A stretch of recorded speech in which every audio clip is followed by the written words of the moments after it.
복 있는 삶이 어떤 것인지를 오늘 여러분에게 말씀드리게 될 것입니다. 우리가 이 땅에 살아가는 동안 하나님께로부터 복을 받는, 그래서 이 땅에서의 삶이 잘 되는 인생을 살아가는 방법, 복 있는 삶의 비결은 다른 것이 아니고 부모를 잘 공경하는 것입니다. 오늘 우리가 읽은 본문 1절에서 3절까지 제가 다시 한번 읽을 때에 여러분이 들어보십시오. 자녀들아, 주 안에서 너희 부모에게 순종하라. 이것이 옳으니라. 네 아버지와 어머니를 공경하라. 이것은 약속이 있는 첫 계명이니 이로써 내가 잘되고 땅에서 장수하리라. 부모를 잘 공경하는 사람에게 하나님이 약속하셨습니다. 땅에서 잘되고 장수하게 될 것이다. 여기 장수한다는 말은 단순히 나이를 많이 오랫동안 먹도록 산다, 그런 뜻은 아닙니다. 부모를 잘 공경하면서도 단명하는 사람들이 있습니다. 여기 장수한다는 말은 의미 있는 인생을 오랫동안 산다라고 하는 것입니다. 사람이 산다고 해서 다 사는 것이 아닙니다. 의미 있는 인생을 살아야 사는 것입니다. 정확하게 말씀을 드리면 의미 있는 인생을 사는 만큼 사는 것입니다. 부모를 공경하는 것은 의미 있는 인생을 사는 것이고, 그래서 하나님께서는 부모를 잘 공경하는 사람에게 땅에서 잘 되고 의미 있는 인생이 오랫동안 이루어지게 하시는 것입니다. 오늘 나오신 여러분 모두는 부모 공경으로 복 있는 인생이 다 되시기를 예수님 이름으로 축복합니다. 어떻게 하는 것이 부모를 공경하는 것입니까? 오늘은 어버이 주일을 맞아서 부모를 공경하는 7가지 방법을 말씀을 드리게 될 것입니다. 여러분이 한 가지 들으실 때에 설교 시간은 그리 길지 않기 때문에 7가지를 충분히 많이 말씀드릴 수는 없을 것입니다. 간략하게 반복하지 않고 말씀을 드리게 될 것입니다. 여러분이 들으시는 중에 혹시 그 말씀이 마음에 걸림이 되거든, 성령이 말씀하시는 거예요. 어떤 말씀을 들었을 때에 그 말씀이 마치 내게 주시는 말씀으로, 그리고 내게 왠지 모르지만 조금 걸림이 된다고 하는 것은 성령께서 내게 말씀하신다 생각을 하고 그 말씀 붙들고 순종하는 삶이 되시기를 바랍니다.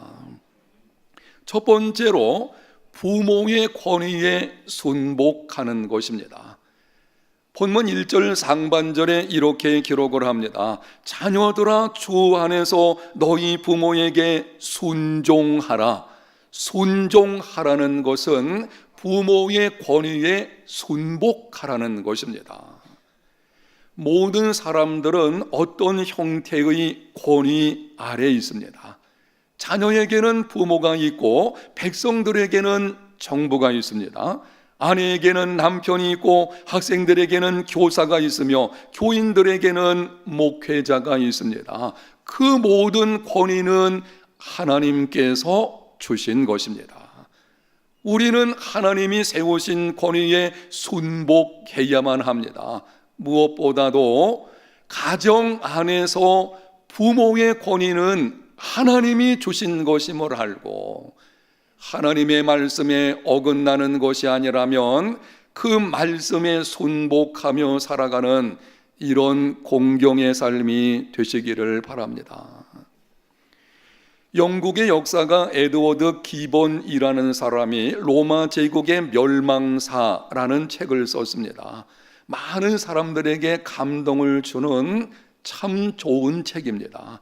그 책에서 에드워드 기본은 로마 제국의 멸망 원인, 멸망했지요. 그 멸망 원인을 이렇게 말을 합니다. 도덕적인 타락과 외적인 침입도 중요한 원인이지만 가장 중요한 원인은 젊은이들에게 있었다. 로마 제국의 멸망 원인이 도덕적인 타락, 또 많은 사람들이 말하는 것처럼 외적의 침입가 중요한 것입니다. 그런데 정작 그 제국이 멸망하게 된 가장 큰 이유는 당시 제국에 있었던 젊은 사람들 때문이었다고 합니다. 당시 로마의 젊은이들은 대로마 제국이라는 자부심과 부와 힘에 도취되어 가지고 지나온 역사와 제국을 이끌어온 어른들의 지혜와 판단력을 거부했습니다. 예를 들면 로마 젊은이들은 당시 원로원의 반기를 들었습니다. 그리고 이런 식으로 이야기를 했다고 합니다. 60세 이상 노인들은 다리 밑으로 떠밀어 버려라. 이렇게 어른들과 부모의 말을 듣지 않고 시행착오를 겪다가 결국은 멸망했다고 합니다. 하나님이 주신 부모의 권위를 거스르게 되면 심판을 자초하게 됩니다. 어느 유명한 사회학자는 이렇게 말했습니다. 현대인들이 경험하는 혼돈의 이유는 요즘 사회가 아버지 없는 사회로 전락했기 때문이다. 과거에는 집안에서 아버지가 한마디 하면 집안의 질서가 잡혔습니다. 그러나 오늘날에는 아버지의 권위를 인정하지 않습니다. 심지어 아내까지도 남편을 우습게 여깁니다. 가정의 영적인 제사장인 아버지의 권위가 땅에 떨어지게 되니 자녀들이 순종할 리가 없고 그것이 사회적인 혼란으로 이어지는 것입니다. 부모의 권위는 하나님이 주신 것이기 때문에 주님의 말씀에 어긋나지 않는 한 그 권위를 인정하고 부모님께 순복하는 공경의 삶이 되시기를 바랍니다. 가정에서 부모의 권위가 인정되지 않게 되면 그것은 결국 교회 안에서 문제가 일어나게 될 것이고 학교나 아니면은 나라와 민족 가운데 지금 권위 문제로 인해서 심각한 일들이 벌어지고 있지 않습니까? 결국 가정 문제에서 비롯되어지는 것입니다. 부모의 권위를 인정하고 순복할 줄 아는 이러한 자녀들이 되시기를 바랍니다. 두 번째는 부모가 어떻게 했든지 공경하는 것입니다. 본문 1절을 다시 읽습니다. 자녀들아 주 안에서 너희 부모에게 순종하라. 이것이 옳으니라. 한번 따라 할까요? 이것이 옳으니라. 부모를 공경하는 것은 옳은 일입니다. 옳은 일은 어떤 상황에서도 지켜져야 합니다. 어렸을 때에 부모에게서 상처를 받았든지 부모가 제대로 부양하지 않음으로 인해서 힘든 삶을 사는 경우에 부모 공경하고 싶은 마음이 분명히 좀 적어질 것은 당연할 것입니다. 그러나 지금까지 성장 과정에서 부모가 내게 어떻게 했든지 부모 공경은 옳은 일이거든요. 옳은 일은 어떤 상황에서도 그대로 지켜져야 되는 것입니다. 미국 텍사스의 한 사내가 아내와 4자녀를 버리고 캘리포니아로 가서는 30년 동안을 자기 마음대로 살았습니다.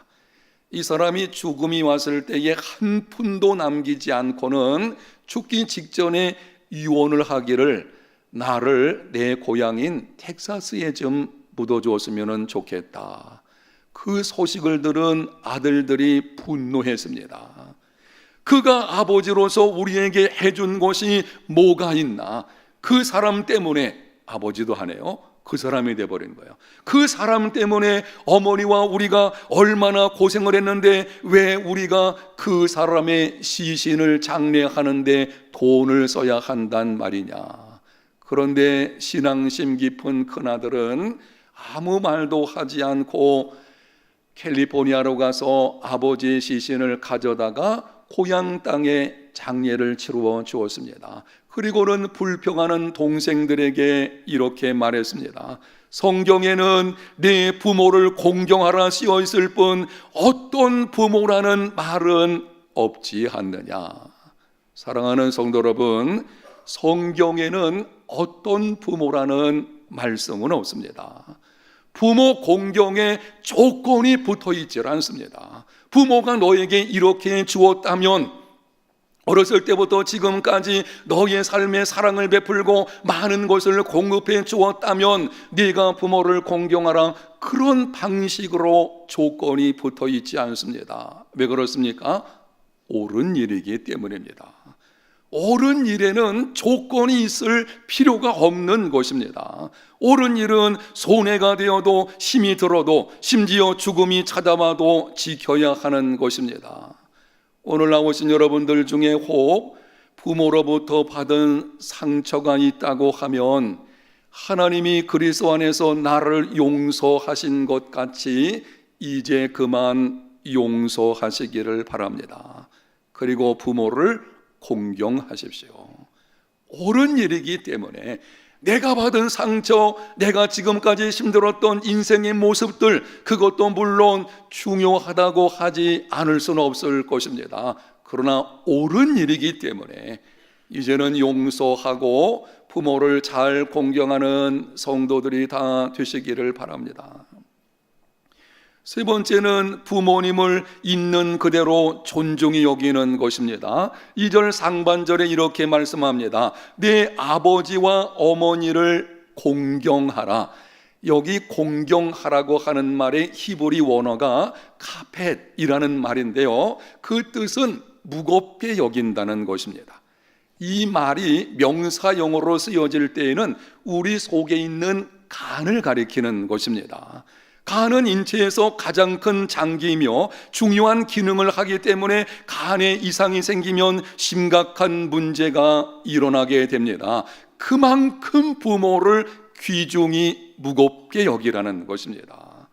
부모의 직업, 신분, 소유, 외모가 어떠하든지 존경하고 귀하게 여기는 것, 이것이 부모를 공경하는 것입니다. 부모가 배운 것이 없다고 무시하는 자식들이 있습니다. 심지어는 부모의 실수를 용납하지 못하고 야단치는 자식들까지도 있습니다. 불효 자식입니다. 자기를 낳아진 부모를 어떻게 그 앞에서 크게 소리를 내서 야단칠 수가 있겠습니까? 있을 수 없는 일인 것입니다.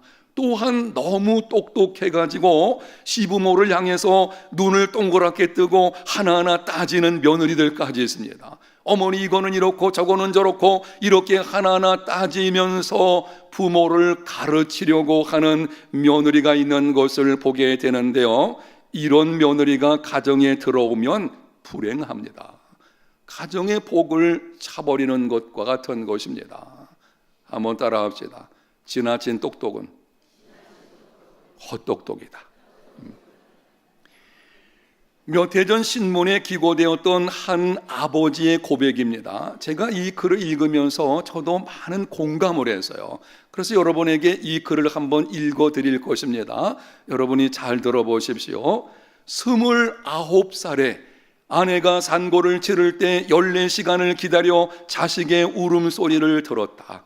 37살에 자식이 초등학교에 들어가 상을 타왔을 때 액자를 만들어 방에 걸어놓고 볼 때마다 행복해했다. 48살에 자식이 대학 입학 시험을 치를 때 직장에 나가기는 했지만 하루 종일 일이 손에 잡히지 않고 가슴이 울렁거리고 그렇게 초조할 수가 없었다. 생애의 가장 초조한 시간이었다.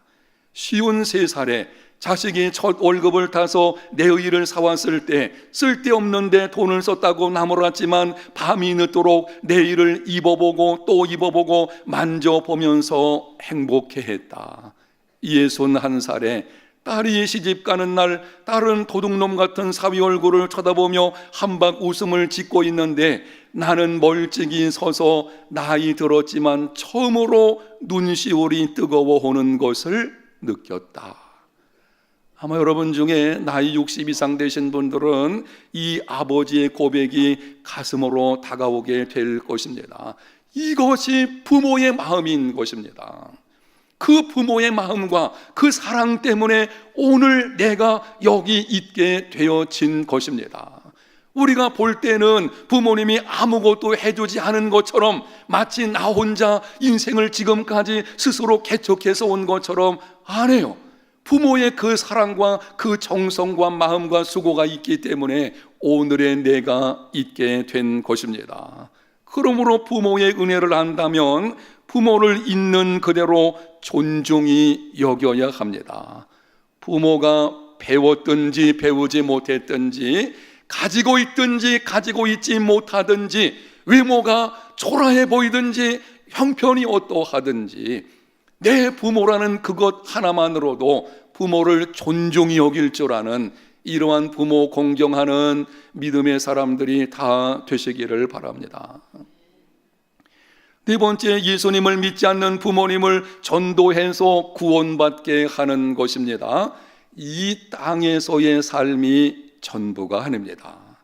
요즘 의학이 발달해 가지고 100세 이상 사는 분들도 있지만 100년 일하는 세월은요 사실은 금방 지나가는 것입니다. 그러나 장차 들어갈 나라는 영원합니다. 천국도 영원하고 지옥도 영원합니다. 사람들이 인정하지 하든지 인정하지 않든지 천국과 지옥은 분명히 존재합니다. 내가 지금 존재하는 것처럼 천국과 지옥도 분명히 존재합니다.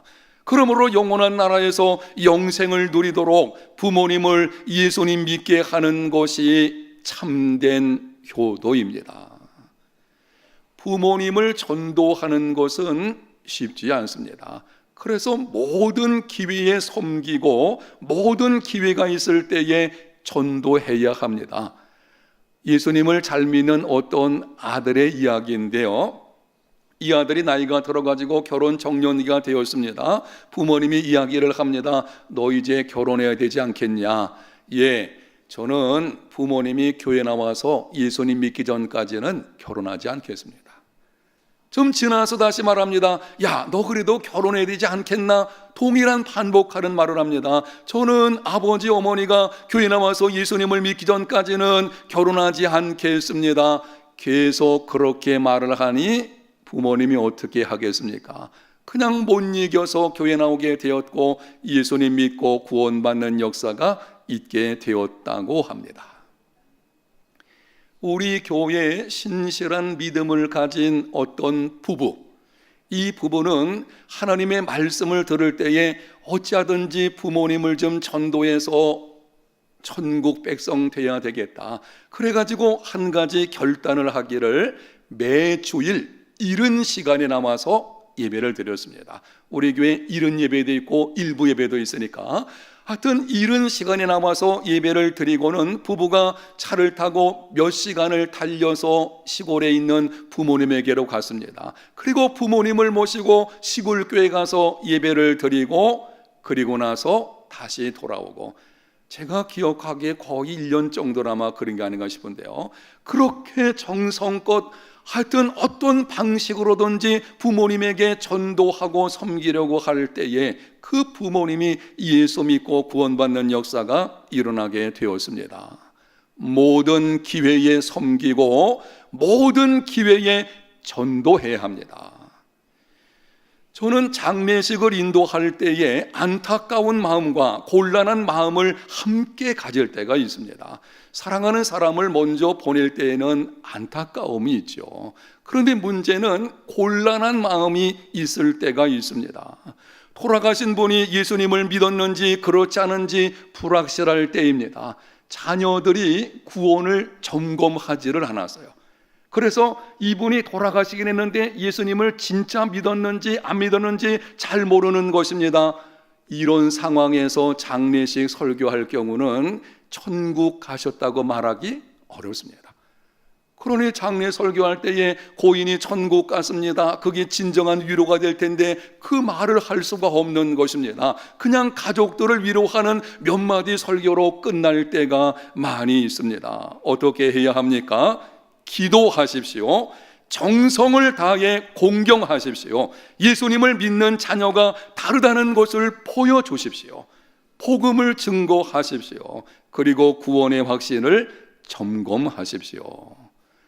혹시 지금 여러분의 부모님들이 연로하신 가운데 있는데 구원의 문제가 조금 불확실한 것 같다면 속히 여러분이 점검하십시오. 우리 부모님이 진짜 예수님 믿는 믿음을 가지고 있는지 한번 점검하시기를 바랍니다. 그리고 확실하지 않으면 예수님 믿도록 여러분이 여러 가지로 영접시키는 과정을 밟으시면 좋겠습니다. 여러분이 그렇게 하기 어려우면 교육자들에게 부탁을 하십시오. 우리 부모님 연로하신데 언제 돌아가실지 모르니까 목사님 좀 오셔서 영접 기도를 좀 시켜주시기를 원합니다. 그러면은 우리 교육자들이 다 준비가 되어져 있습니다. 우리 목사님이든지 전도사님들이든지 준비가 되어 있으니까 여러분이 부탁을 하셔서 부모님이 구원의 확신으로 천국에 대한 소망 가운데 죽음을 맞이하게 하십시오. 이 땅에서의 삶이 전부가 아닙니다. 부모님을 전도해서 구원받게 하는 것이 진정한 효도입니다. 다섯 번째, 부모님이 섬기는 하나님을 나도 섬기는 것입니다. 예수님을 진실하게 믿는 부모의 첫 번째 소원이 있다면 자녀들도 나와 같이 하나님을 잘 섬기는 사람이 되었으면 좋겠다는 것입니다. 아멘. 여러분 그렇지 않습니까? 하나님을 사랑하고 하나님 나라에 충성된 부모의 첫 번째 소원은 공부 잘하는 거 하네요. 그거는 둘째입니다. 세상에서 사업에 성공하고 잘 되는 거 그것도 중요하지만 그것이 첫 번째가 아닌 것입니다. 진실한 믿음의 부모의 첫 번째 소원은 하여튼 자녀들이 진실한 믿음을 가지고 하나님을 섬기는 사람이 되었으면 좋겠다는 것입니다. 그런데 교회 안에서 안타까운 일들 중에 하나는 믿음이 좋은 부모에게서 믿음 없는 자녀가 나오는 것입니다. 혹은 믿음을 가지고 있다고 하지만 믿는 것인지 안 믿는 것인지 불확실한 가운데서 살아가는 자녀가 나오는 것입니다. 오늘 나오신 여러분의 믿음 생활은 어떻습니까? 옛날 어떤 사람이 이름난 효자의 집을 방문을 했다고 합니다. 도대체 그 사람이 얼마나 부모에게 잘하길래 저렇게 효자라고 소문이 났을까? 어떻게 하는지를 보기 위해서 방문을 했더니 나이 많은 어머니가 60 넘은 이 아들의 얼굴을 세수 떼어다가 물을 떠다가 닦여주고 있다고 합니다. 이 사람이 속으로 생각하기를 저런 불효자식이 있나? 그 소문 잘못된 것이다. 아니 자기가 어머니 얼굴을 닦여드리면 몰라도 그 나이 드신 어머니로 하여금 자기 얼굴을 닦게 만들다니 어떻게 그럴 수 있나? 그래서 물어봤습니다. 아니 도대체 왜 그렇게 하는 것입니까? 그 아들이 말하기를 이렇게 하는 것이 우리 어머니가 기뻐하는 일이기 때문입니다. 진정한 효도는 부모님이 기뻐하시는 일을 하는 것입니다. 여러분, 은혜에 대한 감사는 나의 개념에서 비롯되는 것이 아니라 받는 사람의 입장에서 행해져야 되는 것입니다. 내가 생각하는 효도가 아니고 부모님이 기뻐하는 것, 때로는 내가 이해가 되지 않아도 부모님을 기쁘시게 하는 것, 그게 바로 효도하는 것입니다. 신실한 믿음의 부모를 둔 자녀들에게 권면합니다. 오늘 나오신 여러분들 중에 여러분의 부모님들이 정말 하나님의 나라에서 충성되고 신실한 믿음의 부모였다면, 그리고 그런 모습으로 살아가시고 있다면 여러분에게 권면합니다. 여러분 가문에 이어져 내려오는 진실한 믿음과 충성됨이 여러분 대에 끊어지지 않게 하십시오.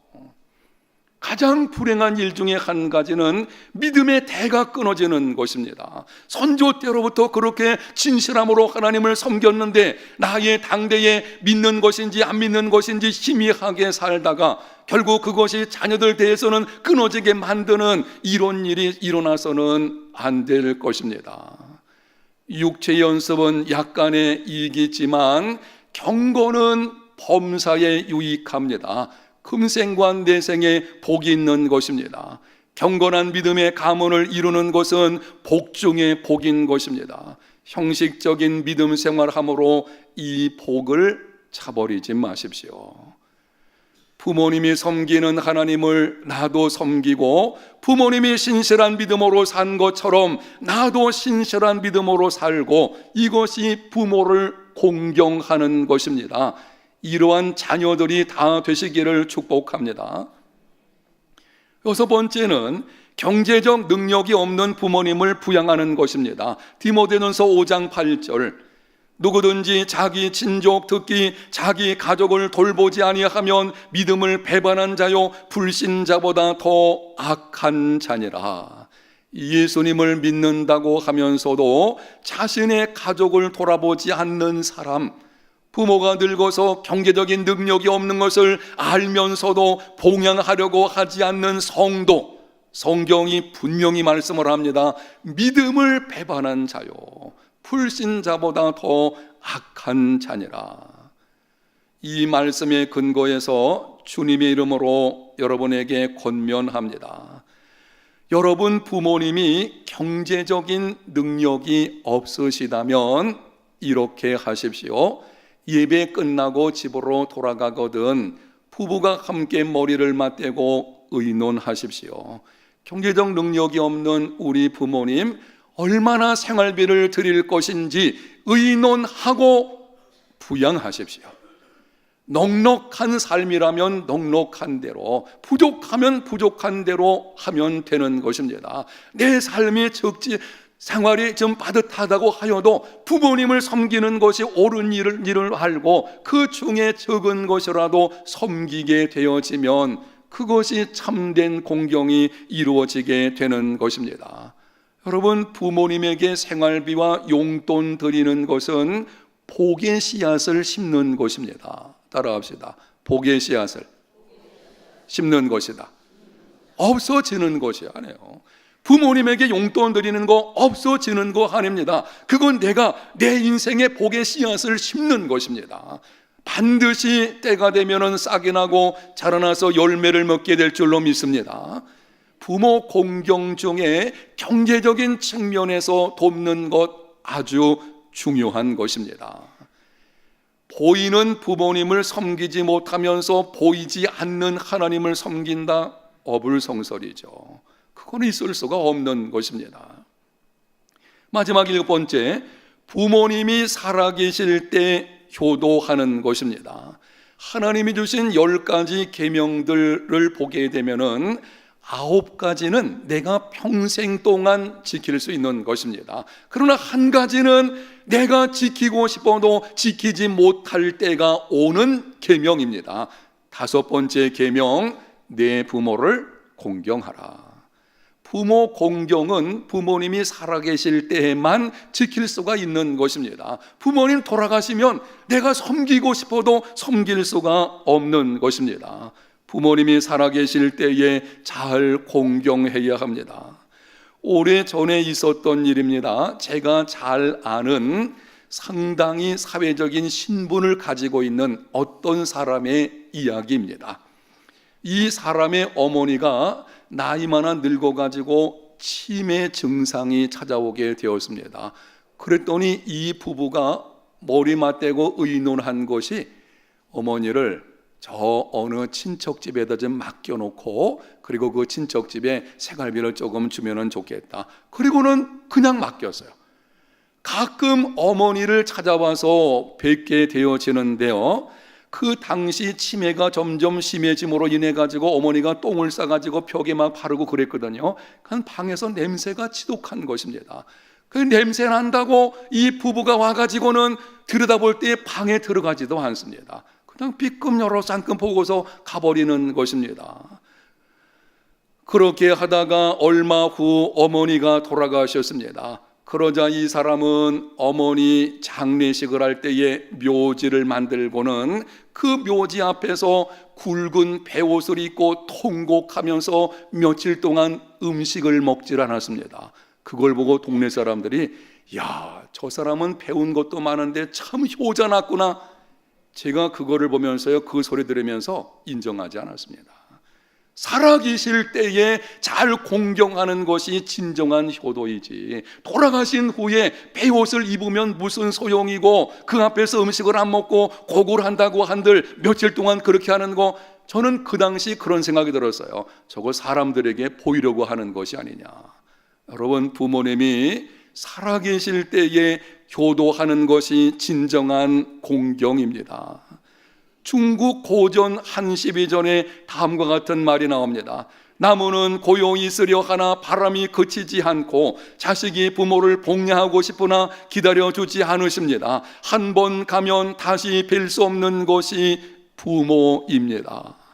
후회하지 말고 부모가 살아계실 때에 효도를 다하라는 것입니다. 부모님 살아계실 때 잘 공경함으로 하나님이 약속하신 복을 받아 누리는 삶이 되시기를 축복합니다. 저는 매년 어버이 주일이 되면은요, 사실은 좀 부끄럽습니다.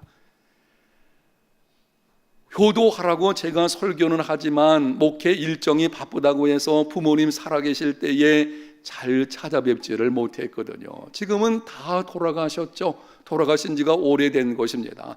그리고 젊었을 때는 일 때문에 막 쫓겨다니다 보니까는 그냥 지나갔는데, 저도 나이를 좀 들다 보니까 이런 생각 드는 거예요. 내가 좀 더 살아계실 때에 잘 섬겨 드렸으면 좋았을 것을. 여러분에게 이 말씀 드리는 이유는, 여러분의 부모님이 지금 살아계시다면 살아계시는 동안 한 번이라도 더 찾아뵙고 살아계시는 동안 잘 공경하는 이러한 진정한 공경자들이 다 되시기를 바랍니다. 부모를 공경하는 것에는 하나님의 약속이 주어져 있습니다. 잘 공경함으로 약속의 복을 다 받아 누리는 복된 인생의 걸음들, 저와 여러분들의 삶이 꼭 되시기를 예수님 이름으로 축복합니다. 하나님 아버지, 감사합니다. 오늘 부모 공경에 관한 말씀을 주셨는데 이 말씀대로 순종하는 삶이 되게 하여 주시옵소서. 부모를 거역하고 부모에게 함부로 하는 것이 보편화되어지는 것처럼 보이는 이 악한 시대 속에서 하나님을 섬기는 백성들, 우리 모두는 부모를 잘 공경하는 중에 많은 사람들에게 도전을 주고 또한 약속하신 복을 받아 누리며 살아가는 하나님의 사람들 다 되게 하여 주옵소서. 예수님 이름으로 기도합니다. 아멘.